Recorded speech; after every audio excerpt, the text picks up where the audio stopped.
नमस्कार दोस्तों, आगामी 21 जून को सूर्य ग्रहण है। क्या 12 राशियों पर प्रभाव रहेगा, यही आज की इस वीडियो में मैं आपसे चर्चा करूंगा।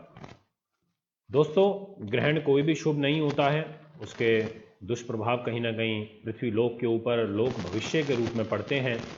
इसलिए हम सबकी जिम्मेदारी बनती है कि उस दिन 21 जून को 5 घंटे 48 मिनट का जो ये ग्रहण होने जा रहा है, जो कि 99.4% का ग्रहण है, जिसको मतलब यही कहेंगे लगभग 100% का ही है, बहुत ज़्यादा महत्व रखेगा। सूर्य ग्रहण है, सूर्य राजा हैं इस सौर मंडल के, बिना इनके सृष्टि की कल्पना नहीं की जा सकती। ऐसे सूर्य का ग्रहण निश्चित तौर पर काफ़ी ज़्यादा अपना प्रभाव डालेगा, विशेष रूप से 21 तारीख को ही। इसलिए आपको क्या काम करना है, उस दिन आपकी 12 राशियों की क्या स्थिति रहेगी, इस बात से अवगत हो जाना आवश्यक है। क्योंकि बहुत सारे लोग ऐसे होते हैं जिनको घर से बाहर जाना ही जाना होता है, उनका काम होता है। अब हर व्यक्ति घर में तो रह नहीं सकता। मैं सबको बोलूँ कि ग्रहण है अपने घर में रहो, पॉसिबल ही नहीं है। सभी के काम होते हैं, इमरजेंसी होती है, घर से निकलना है, सब कुछ करना होता है। इसीलिए हिदायत में राशिफल के रूप में आज आपको कुछ बातें बताना चाहूँगा, जिनका ध्यान रख के आप अपने सूर्य ग्रहण के जो नकारात्मक प्रभाव है उसको कम कर सकते हैं, और किस राशि के लिए क्या फल यहाँ पर ये देने जा रहे हैं। तो दोस्तों, आइए वीडियो की शुरुआत करते हैं, और सबसे पहले आपको अवगत करा देता हूँ इस ग्रहण की अवधि से। तो मित्रों, ग्रहण जो है सूर्य ग्रहण सुबह चालू होगा 21 तारीख को 9:15 से, और ये समाप्त होगा दोपहर में 2:02 पर। यह अवधि रहेगी। इसमें कण प्रारंभ होगा, फिर परम ग्रास होगा इनका 12:10 पर। भारत के भिन्न भिन्न क्षेत्रों में अलग अलग इसका प्रभाव देखने को मिलेगा। अब मैं आपको बताता हूं कि सूतक लगेंगे, क्योंकि एक दिन पहले सूतक लग जाते हैं, और सूतक की जो अवधि होगी वो 20 जून से शुरू होगी। रात को 9:16 से शुरू हो जाएंगे। इसलिए इसके बाद कोई भी शुभ कार्य करना वर्जित हो जाता है ऐसी स्थिति में। और इस ग्रहण का जो प्रभाव है वो उत्तर भारत में 90% रहेगा, मध्य भारत में 70 से 90% तक रहेगा, और दक्षिण भारत में रहेगा 30 से 70%। यानी कि दक्षिण भारत में काफ़ी कम प्रभाव यहाँ पर देखने को मिलेगा। आइए अब शुरुआत करते हैं सबसे पहले 21 तारीख को मेष राशि की स्थिति से, कि आखिर क्या कहता है उस दिन का ग्रह गोचर। दोस्तों, सूर्य राहु चंद्र बुध तीनों एक ही साथ हैं, एक ही राशि में मिथुन के ऊपर। यानी कि मिथुन राशि के लिए तो बिल्कुल भी अच्छा नहीं कहा जा सकता। उनके लिए तो यहाँ पर काफ़ी ज़्यादा डिप्रेशन, मानसिक तनाव और डिसीजन गलत हो सकते हैं। इसलिए मिथुन वालों, आपको तो बहुत विशेष सावधानी के साथ में समय को व्यतीत करना है। ऐसा इसीलिए कहा क्योंकि आपकी तो स्वयं राशि पर है, और जब भी मिथुन के ऊपर या मीन के ऊपर ग्रहण होता है तो उस समय राजनीतिक उथल पुथल, पृथ्वी लोक के ऊपर भूकंप के झटके आना, सुनामी आना, ज्वार भाटे आना, भूकंप के, ये मतलब एक अनबैलेंस की सिचुएशन बनती है, क्योंकि ये दोनों ही राशियों में ऐसा होता है।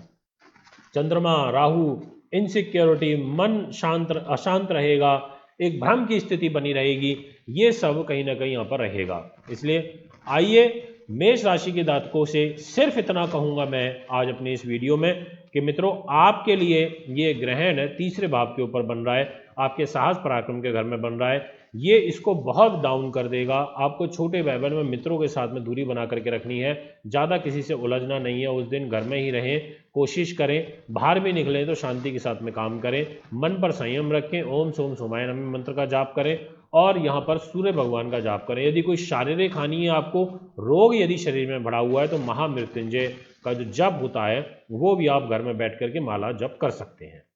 पर थोड़ा सा शांति संयम बना करके आपको यहाँ पर रखना होगा, क्योंकि आपके तीसरे ही भाव पर बन रहा है, तीसरे भाव में धोखे मिलते हैं। वृष के जो दर्शक हैं उनके लिए जो एक ग्रह गोचर रहेगा, ये मूल रूप से धन को प्रभावित करेगा। आपको धन की हानि हो सकती है, आपका पेमेंट रुक सकता है, पारिवारिक सहयोग में कमी आएगी, मानसिक पीड़ा व मन अशांत रहेगा, और सबसे ज़्यादा आप वाणी से थोड़े कड़वे हो जाएंगे। इसलिए सोच समझ करके बोलें, और बहुत प्रेम भाव के साथ में यहाँ पर रहना है। परिवारजनों के साथ में विशेष अलगाव आपकी कुंडली में मुझे नज़र आता है। अब मैं आपसे बात करूंगा नेक्स्ट राशि, जो कि मिथुन है। आपके लिए मिथुन के दर्शकों, यह जो ग्रहण रहेगा अच्छा नहीं है। ये आपकी लाभ और उन्नति को कम करेगा। आपके मान सम्मान को कम करेगा, इसलिए आपको सूर्य की पूजा करनी है। आपको यहाँ पर सूर्य के लिए ओम गणेश सूर्याय नमः मंत्र का जाप करना है। इसके अलावा आपको सूर्याष्टक जो स्तोत्र होता है इसका आपको यहाँ पर पाठ करना चाहिए, ये आपके लिए बहुत अच्छा रहेगा। और तीसरे नंबर पर आप यहाँ पर आदित्य हृदय स्रोत का भी पाठ कर सकते हैं। ये तीनों ही सूर्य के लिए होते हैं, अच्छे होते हैं, ग्रहण काल में कम बाहर निकलें, और जो गर्भवती महिलाएं हैं वो विशेष सावधानी यहाँ पर बरतें। अब मैं आपसे नेक्स्ट बात करता हूँ सिंह राशि की। आपके लिए जो ये ग्रहण रहेगा ये अच्छा है कुछ मायनों में, मतलब ये आपके लिए अच्छा है धन के नज़रिए से और आपकी जॉब के लिए, परंतु आपके लिए बड़े भाई बहन व सगे संबंधियों के साथ में अच्छा नहीं है, उनके साथ में आपका तनाव लेकर के आएगा ये ग्रहण।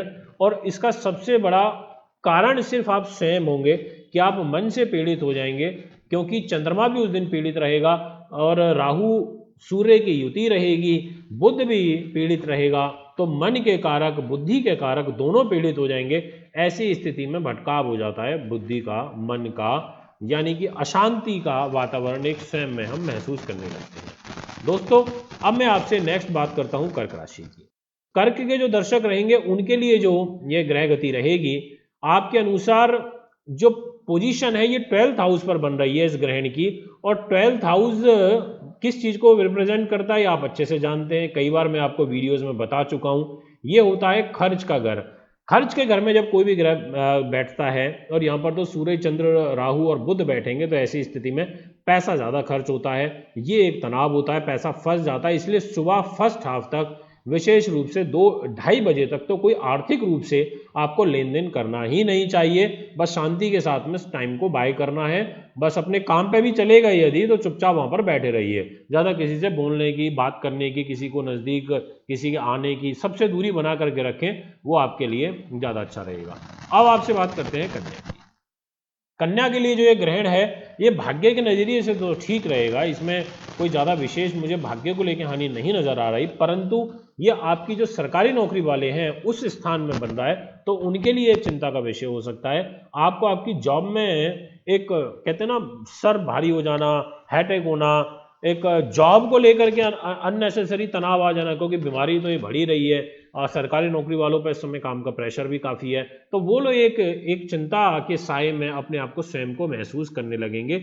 ये आपके लिए जो स्थिति है वो यहाँ पर बनती हुई नजर आ रही है।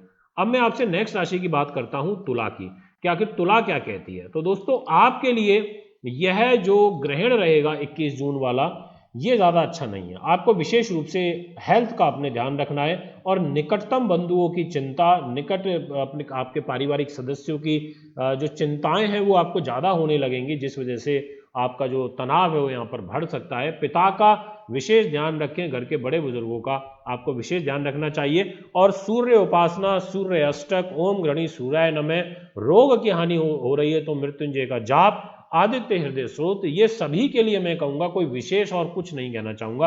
बुध पीड़ित है तो यहाँ पर बुध के लिए आप उस दिन हरे रंग के कपड़े धारण करके रखें, हरा एक रुमाल अपनी पॉकेट में अवश्य रखें। अब आपसे नेक्स्ट बात करता हूं राशि की जो कि वृश्चिक है। आपके लिए ये ग्रहण ये अशांत मन और अष्टम भाव में बन रहा है, अष्टम भाव आयु का होता है, इसीलिए आपको यहाँ पर हेल्थ का ही विशेष ध्यान रखने की आवश्यकता है। नेक्स्ट राशि और वो रहेगी धनु। धनु के जो दर्शक हैं उनके लिए जो ग्रह गोचर बन रहा है मित्रों, ये भी ज्यादा अच्छा नहीं कहा जा सकता, क्योंकि सप्तम भाव पर बन रहा है। ये परिवार में आपका जो मेनली जो आपका जीवन साथी है उसके साथ में तनाव लेकर के आएंगे, क्योंकि वहीं पर चंद्रमा रहेंगे, वहीं पर राहु बुध सूर्य, ये सबका प्रभाव वहीं उसी स्थान के ऊपर आ रहा है। तो ऐसे में आपसी मतभेद बढ़ जाते हैं, धोखे मिलते हैं, साझेदार के साथ तनाव होता है। इसलिए फर्स्ट हाफ तक 5-6 घंटे तक दूरी ही बना करके रखें। 5 घंटे 48 मिनट का ये ग्रहण है, तो कोई बात नहीं, इतने समय की दूरी आप बना के रखें। उसके बाद इसका जो लोक भविष्य है वो थोड़ा सा डाउन होगा, मतलब वो ग्रहण ही जब समाप्त हो जाएगा तो काफी रिलीफ मिलता है, और फिर धीरे धीरे चंद्रमा भी आगे बढ़ेगा, धीरे धीरे सूर्य भी आगे बढ़ेगा, और धीरे धीरे बुध भी आगे बढ़ेगा, तो ये ग्रह भी आगे बढ़ेंगे, तो थोड़ा सा आपको स्थिति को बैलेंस करने का भी यहाँ पर काम करेंगे। अब नेक्स्ट बात करता हूं मकर की। मकर वालों के लिए इस ग्रहण में ज़्यादा लाभ को लेके नुकसान नहीं है, पैसे को लेके नुकसान नहीं है, परंतु छठे भाव का ये ग्रहण कहा जाएगा क्योंकि मिथुन राशि छठे भाव में पड़ेगी, तो ऐसे में ये रोग, चोट, दुर्घटना, कर्जा, ये सब चीजें बढ़ा देते हैं। तो इसीलिए आपको इन सब चीजों से थोड़ा सा ध्यान रखना है, बच के रहना है और कोशिश करें कोई ज़्यादा अर्जेंसी ना हो तो घर से ना ही बाहर निकलें, अपना वर्क एट होम कर लें, उस दिन दोपहर में 3 बजे के बाद चले जाएं, पर प्रयास करें कि घर पर ही रहें। यहाँ पर चंद्रमा को मजबूत करके रखिए। आप दूध दही का सेवन कर सकते हैं, ले सकते हैं। ज़्यादा चटपटा खाना और रोटी इत्यादि जो चीज़ें हैं इनसे लिक्विड ले सकते हैं डाइट के रूप में, जो भी आप लेना चाहें। और सूर्य की सिर्फ पूजा करनी है, सूर्य के हाथ जोड़ने हैं। राहु के मंत्र, जिनके राहु पीड़ित हो, छठे भाव में बैठे हो और चंद्रमा राहु की युति हो, तो आप यहाँ पर राहु के लिए भी कुछ दान पुण्य शाम को करके आ सकते हैं ताकि आगामी दिनों में इसका कोई दुष्प्रभाव आप पर ना आए। अब बात करता हूं कुंभ राशि की। कुंभ के जो दर्शक रहेंगे उनके लिए जो ये ग्रह गोचर रहेगा, इसमें ग्रहण का विशेष रूप से गर्भवती महिलाओं के ऊपर दुष्प्रभाव आता हुआ नजर आ रहा है, इसलिए आपको ध्यान रखना है, बिल्कुल भी घर से बाहर नहीं निकलना है। थोड़ी बहुत भी अगर शिकायत कुछ ऐसी महसूस होती है तो तुरंत डॉक्टरी सलाह लें, रिस्क बिल्कुल ना लें। आपके लिए सुख साधनों पर कोई ऐसा दुष्प्रभाव नहीं आएगा। आपके घर में आपके माता के साथ में पारिवारिक सहयोग को लेकर किसी प्रकार का कोई नेगेटिव इफेक्ट नहीं है। बस पंचम भाव पर है बुद्धि और मन, ये दोनों भिन्न भिन्न चलेंगे, यानी कि एक एकाग्रता नहीं बन पाएगी, एक कॉमन विचार निकल के नहीं आ पाएगा, एक कॉमन वर्क नहीं निकल कर आ पाएगा। ये एक इसका दुष्प्रभाव रहेगा। बच्चों के साथ, संतान के साथ में एक कष्ट की स्थिति यहाँ पर बन सकती है। अब मैं आपसे नेक्स्ट बात करना चाहता हूँ मित्रों, मीन राशि की, मीन लगन की। आपके लिए यह जो ग्रहण है विशेष रूप से चतुर्थ भाव पर बन रहा है, इसलिए उस दिन आपको कोई भी चीज पहली बात तो खरीदनी नहीं है।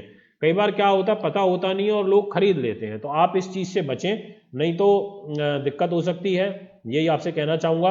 दूसरी बात, आपको एक चीज का और ध्यान रखना है, वो ये है कि माता के साथ आपका तनाव हो सकता है। तीसरी बात, किसी से आपको धोखा मिल सकता है। और चौथी बात कि आपको सबसे ज्यादा अपने मन को मजबूत करने के लिए चंद्रमा को भी मजबूत करना पड़ेगा।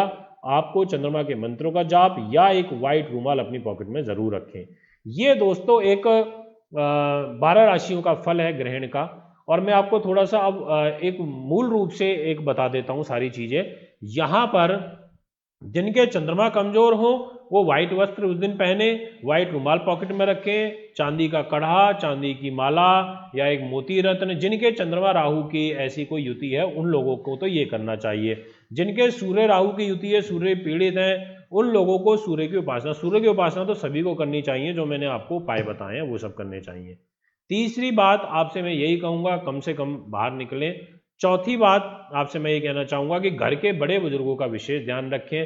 पांचवी बात, यदि कोई स्वास्थ्य को लेकर के हानि चल रही है तो यहाँ पर थोड़ा सा अलर्ट ही रहें और घर के ही सदस्यों से थोड़ी सी दूरी बना करके रखें। इसके बाद साथ में जो सब उपाय बताएं, जैसे जिनके बुध कमजोर हैं, बुध राहु की युति है, वो हरा रुमाल पॉकेट के अंदर रख सकते हैं।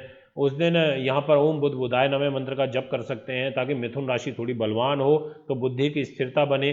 तो ये सब चीजें हैं जो आपको उपाय के रूप में करनी चाहिए। जिनको मृत्युतुल्य कष्ट चल रहा है, जिनको रोग बहुत ज्यादा शरीर में बढ़े हुए हैं, उन लोगों को महामृत्युंजय का जप करते रहना चाहिए घर में ही बैठे बैठे, या गायत्री का मंत्र का पाठ करें, वो भी अच्छा रहेगा, या सुनते रहें केवल यूट्यूब पर, वो भी अच्छा रहेगा। दोस्तों, यदि आपको ये एपिसोड अच्छा लगा तो आप हमारे चैनल को लाइक सब्सक्राइब जरूर करें, बेल आइकन के बटन को भी दबाएं। साथ ही साथ अच्छी क्वालिटी के रत्न प्राण प्रतिष्ठित लेने के लिए, पूजा पाठ के लिए, कुंडली बनवाने के लिए, दिखाने के लिए, घर बैठे ऑनलाइन कोर्स में एडमिशन लेने के लिए आप में संपर्क कर सकते हैं। अभी हमने अपना ऑनलाइन कोर्स शुरू भी किया है, आपके सामने ऐड चल भी रही है यहाँ पर, तो आप इसको फॉलो करके अपना एडमिशन लेकर के घर बैठे ज्योतिष सीख सकते हैं। इजाजत चाहूँगा, नमस्कार। खुशखबरी, अब अपनी कुंडली बनवाएं एकदम फ्री। जी हाँ, मात्र 2100 रुपये में कुंडली दिखाएं और साथ में पाएं 3100 रुपये वाली फुल डिटेल्ड कुंडली एकदम फ्री। खुशखबरी पर कर सकते हैं। हमारा दिल्ली का पता है महर्षि पराशर ज्योतिष विद्यालय, C9 महिंद्रा पार्क, पंखा road, near Janakpuri C1 bus stand, new Delhi 59। Phone number 01125638157, 25638168। Mobile number 9999